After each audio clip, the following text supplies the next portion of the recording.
کیا آپ نے کبھی سوچا کہ یہ روشنی جو ہمیں نظر آتی ہے یہ صرف نظر کی سہولت نہیں بلکہ کائنات کا سب سے بنیادی راز ہے؟ سائنس کہتی ہے کہ پوری کائنات انرجی اور لائٹ کے اصولوں پر کھڑی ہے، اور قرآن وہ تو 1400 سال پہلے اعلان کر چکا ہے۔ قرآن مجید میں ذکر ہے، اللہ آسمانوں اور زمین کا نور ہے۔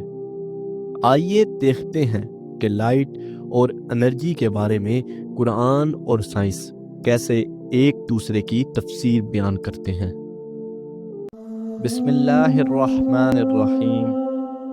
آپ دیکھ رہے ہیں قافلہ ایمان، جہاں ہم قرآن مجید، حدیث، صحابہ کرام اور اہل بیت کی روشنی میں ایمان کا راستہ دکھاتے ہیں۔ یہاں آپ کو صرف دین ہی نہیں بلکہ دین اور سائنس کے نقطے بھی سمجھنے کو ملیں گے۔ ویڈیو کو آخر تک لازمی دیکھیے گا۔ آئیے شروع کرتے ہیں آج کا یہ روحانی سفر۔ ناظرین، قرآن مجید روشنی کو دو انداز میں بیان کرتا ہے۔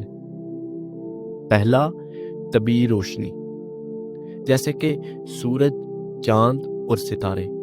قرآن مجید میں ذکر ہے، وہی ہے جس نے سورج کو روشنی بنایا اور چاند کو نور۔ اور دوسرا، روحانی روشنی، جیسے کہ ہدایت، ایمان اور اللہ تعالیٰ کی معرفت۔ قرآن مجید میں ذکر ہے، اللہ ان لوگوں کا ولی ہے جو ایمان لائے، وہ انہیں اندھیروں سے نکال کر روشنی کی طرف لے جاتا ہے۔ یہ دو سطحیں، فزیکل اور روحانی، ہمیں بتاتی ہے کہ قرآن مجید لائٹ کو صرف روشنی نہیں بلکہ حقیقت وجود کی علامت سمجھتا ہے۔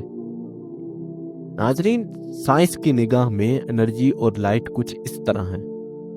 آئنسٹائن کہتا ہے کہ انرجی اور ماس ایک ہی چیز کے دو رخ ہیں۔ فوٹونز یعنی لائٹ پارٹیکلز کائنات کے سب سے بنیادی ذرات ہیں، بغیر ماس کے مگر توانائی کے حامل۔ جدید فزکس کہتی ہے کہ کائنات کا 99.9% حصہ انرجی سے بھرا ہے۔ بگ بینگ تھیوری میں سب سے پہلا مظہر روشنی اور انرجی کا اخراج تھا، گویا پوری کائنات نور کی چمک سے شروع ہوئی۔ قرآن مجید کائنات کے نورانی آغاز کو کچھ یوں بیان کرتا ہے۔ قرآن مجید میں ذکر ہے، اللہ ہی ہے جس نے آسمانوں اور زمین کو پیدا کیا، اور جب وہ کہتا ہے ہو جا تو وہ ہو جاتا ہے۔ کائنات کی ابتدا کا ایک حکم اور ایک توانائی کی چمک سے ہوئی، جسے سائنس بگ بینگ اور قرآن مجید کن فیکون کہتا ہے۔ ناظرین، قرآن مجید بیان کرتا ہے، پھر اس نے آسمان کی طرف توجہ کی جبکہ وہ دھواں تھا۔ یہ ابتدائی کائناتی انرجی اور گیسز کی کیفیت تھی۔ ناظرین، قرآن مجید میں ایک جگہ ذکر ہے، ہم نے انسان کو مٹی اور پانی سے بنایا، پھر اس میں اپنی روح پھونکی۔ سائنس بتاتی ہے کہ انسان کے خلیات یعنی سیلز انرجی اور بائیو الیکٹرک سگنلز پر چلتے ہیں۔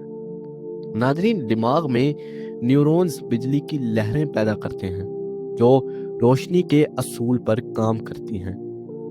روحانی اعتبار سے نیکی اور ایمان دل کو نورانی کر دیتے ہیں۔ قرآن مجید میں ذکر ہے، کیا وہ شخص جس کا سینہ اسلام کے لیے کھل گیا اور وہ اپنے رب کی طرف سے ایک نور پر ہے۔ ناظرین، سائنس کہتی ہے کہ انرجی نہ پیدا کی جا سکتی ہے اور نہ فنا، صرف ایک صورت سے دوسری صورت میں بدل جاتی ہے، جسے ہم law of conservation of energy کہتے ہیں۔ قرآن مجید کہتا ہے، وہی ہے جو زندہ کرتا ہے اور مارتا ہے، اور اسی کی طرف تم پلٹائے جاؤ گے۔ یہ کائناتی قانون ہمیں دکھاتا ہے کہ توانائی کبھی ختم نہیں ہوتی، جیسے انسان کی روح فنا نہیں بلکہ ایک جہان سے دوسرے جہان میں منتقل ہوتی ہے۔ ناظرین، قیامت کے دن اہل ایمان کا نور ان کے آگے آگے چلے گا۔ قرآن مجید میں ذکر ہے جس دن تم مومن مردوں اور مومن عورتوں کو دیکھو گے، ان کا نور ان کے آگے اور ان کی دائیں طرف دوڑ رہا ہوگا۔ ناظرین، یہ وہی نور ہے جو دنیا میں ایمان و عمل صالح سے حاصل کیا گیا۔ برعکس اس کے کافر قیامت کے دن اندھیروں میں ہوں گے، جیسے قرآن مجید کہتا ہے ان کے اعمال ان اندھیروں کی طرح ہیں جیسے سمندر کی گہرائی میں اندھیرا۔ ناظرین، سائنس ہمیں بتاتی ہے کہ انرجی اور لائٹ کائنات کی بنیاد ہیں، جبکہ قرآن مجید ہمیں سکھاتا ہے کہ حقیقی نور اللہ تعالیٰ کی ہدایت ہے۔ یہ دونوں حقیقتیں مل کر ہمیں یاد دلاتی ہیں کہ روشنی صرف دیکھنے کا ذریعہ نہیں بلکہ جینے کا مقصد ہے۔ آئیے ہم اپنی زندگی کو ایمان، علم اور خدمت کے نور سے روشن کریں تاکہ یہ دنیا میں بھی اجالے میں ہو اور آخرت میں بھی۔ اللہ پاک سے دعا ہے کہ اللہ پاک ہم سب کو اس کی دی ہوئی نعمت کا شکر ادا کرنے کی توفیق عطا فرمائے۔ آمین ثم آمین۔ یہ تھی آج کی روحانی گفتگو قافلہ ایمان کے ساتھ۔ اگر آپ کو یہ پیغام پسند آیا تو اسے دوسروں تک ضرور پہنچائیں۔ اللہ پاک ہمیں اپنی محبت اور اپنی رضا حاصل کرنے کی توفیق عطا فرمائے۔ اپنا خیال رکھیے، اپنے ایمان کو مضبوط بنائیے۔ پھر ملاقات ہوگی اگلے پیغام میں۔ اللہ حافظ۔